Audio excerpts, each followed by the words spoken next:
Olá, é desta forma que saudamos a todos que nos acompanham neste canal. Quando nós voltamos para o livro de Gênesis, nós vimos que Deus criou tudo perfeito, onde o clima era um clima perfeito.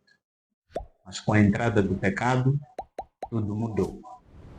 Por isso que nós vamos ler alguns textos bíblicos no livro de Mateus 24, que vão nos mostrar essas mudanças, para podermos perceber o que está a acontecer no mundo na atualidade. Quando nós começamos do versículo 1, nós lemos o seguinte: E quando Jesus ia saindo do templo, aproximaram-se dele os seus discípulos para lhe mostrar a estrutura do templo. Jesus, porém, lhes disse: Não vedes tudo isto?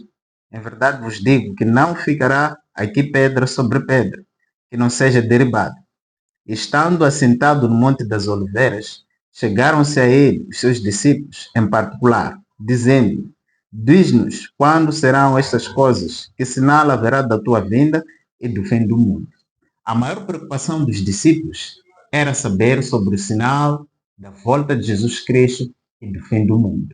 E nós vimos que, quando Jesus Cristo esteve com eles, ele lhes indicou quais seriam esses sinais.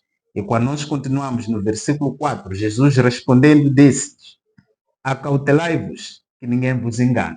A primeira coisa que Jesus Cristo diz-nos hoje é que nós devemos ter cuidado para não sermos enganados. E quando nós questionamos por que sermos enganados, ele continua dizendo: Porque muitos virão em meu nome dizendo, eu sou Cristo, e enganarão a muitos. E nós já vimos vários homens que se levantaram neste planeta a dizerem, a assumirem que eles são Jesus Cristo. Mas nós sabemos que essas pessoas não são o Jesus Cristo que nós aguardamos. E quando nós continuamos aí, diz a Bíblia: E ouvireis de guerras e de rumores de guerras.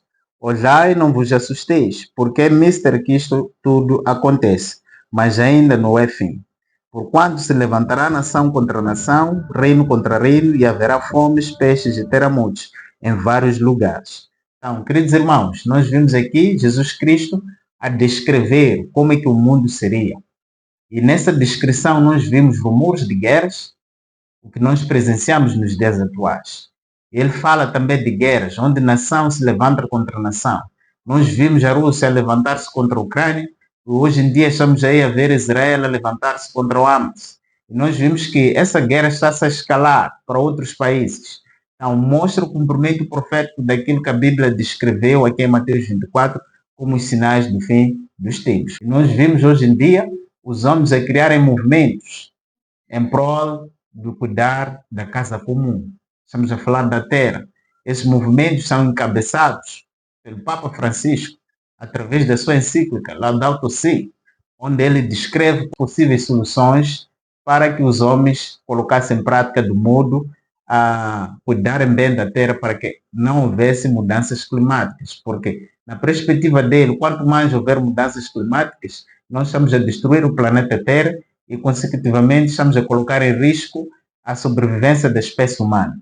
Mas nós olhamos isso na perspectiva bíblica, nós vemos que é o cumprimento das profecias. E se é o cumprimento das profecias, o Deus que criou a Terra, ele não permitirá que toda a espécie humana seja destruída. Então, quando nós acompanhamos as mudanças climáticas, devemos ter em conta aquilo que a palavra de Deus nos diz. Mas para enfatizar mais sobre esse assunto, nós vemos que existem muitos movimentos que vão despertando, uns contra, outros a favor. O que nós precisamos fazer é analisar o que é que o mundo pensa sobre isso. E neste momento vamos acompanhar uma reportagem de um homem que estudou sobre as mudanças climáticas e investigou qual é o propósito por detrás desses movimentos. Porque nós sabemos que através também da própria encíclica papal, ele traz como uma das soluções a observância de um dia universal de descanso, onde para tudo, não há escola, não há trabalho. Nesse dia seria um dia de adoração, e seria um dia do sol, que é o domingo, o que contradiz aquilo que a palavra de Deus diz. Pois Deus criou a terra em 6 dias, e no 7º dia ele descansou, abençoou, e santificou o 7º dia, que chamamos de sábado. Então, o dia da adoração que Deus propôs é o sábado do Senhor. Mas vamos acompanhar esta reportagem e para podermos tirar algumas conclusões. Ele é um astrofísico, geocientista e passou 31 anos na Harvard. Eu trabalhei nisso muito cuidadosamente. E eu não trabalhei sozinho. Nos últimos 3 anos, mais 100 cientistas trabalharam comigo. Portanto, eu não estou falando algo que tirei da minha própria cabeça. Mas a minha visão é que o painel intergovernamental das Nações Unidas sobre a mudança climática é um dos grandes e principais problemas que tem desinformado as pessoas. Eles se vestem de uma capa de autoridade da ciência. Mas isso não é verdade. Eles não passam de hackers governamentais. Por exemplo, o John Kerry, que aposto sabe pouco ou praticamente nada de física, fica por aí falando dos efeitos dos gases estufa. Mas ele não explica pra ninguém como isso funciona. Ninguém. Ele simplesmente não sabe defender o argumento dele. Isso é uma vergonha para os Estados Unidos. Ele fez isso na Bali, na Indonésia, há muitos anos atrás. E é realmente algo vergonhoso. Ele não entende aquilo que defende? Não, e até mesmo o próprio Al Gore, que dizia entender alguma coisa de ciência. Mas teve uma vez que eu desafiei ele na minha frente, cara a cara. Eu tive o privilégio de fazer parte daquela ecoconferência do Wall Street Journal. Eu estava lá com os alunos da Universidade de Santa Bárbara e disse a eles, olha, quando te derem o microfone, passe para mim, por favor. Eu fiz amizade com eles. E é lógico, eles sabiam do meu trabalho.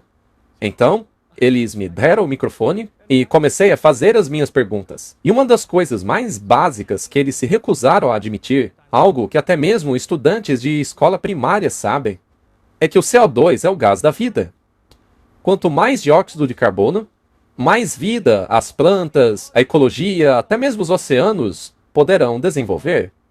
Haverá mais peixes, mais tudo, mais vida. Mais vida, basicamente. É por isso que chamamos de o gás da vida. Mas esses caras demonizam esse gás, dizendo que ele causa aquecimento global, que causa mais furacões, mais chuvas, mais secas, isso ou aquilo, é o que dizem. Mas sabe de uma coisa? Não é assim.